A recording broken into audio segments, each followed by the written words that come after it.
Madan Babu sir என்னுடைய முதல் படம் துல்லாத மனம் துள்ளும்லேருந்து என் கூட ஒரு காம்பினேஷனில் ஒர்க் பண்ணிகிட்டு இருக்காரு.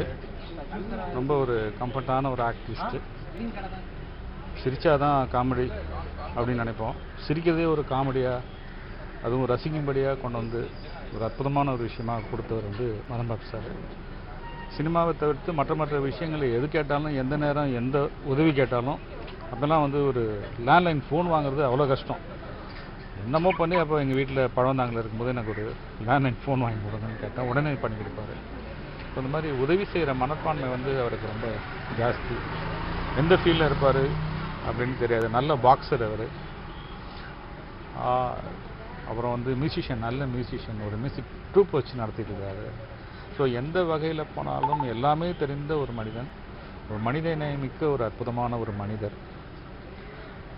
என்ன சொல்கிறது, என்னோடய ஃப்ரெண்டு டாக்டர் இங்கே இருக்கிறாங்க, அவங்கக்கிட்ட தான் நான் வந்து இன்ட்ரடியூஸ் பண்ணிவிட்டேன். இப்போ சொல்லுவார், என்னங்க அது எனக்கு தெரியாத விஷயம்லாம் மெடிசனை பற்றி மதன் பாபு சாருக்கு தெரிஞ்சிருக்கு அப்படின்னு சொல்கிறார் டாக்டர்.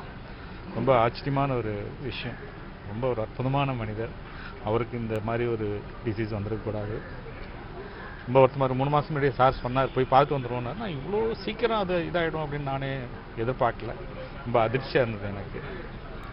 அந்த குடும்பத்துக்கு எல்லாரும் ஒரு ஆறுதலாக இருக்கும். நன்றி.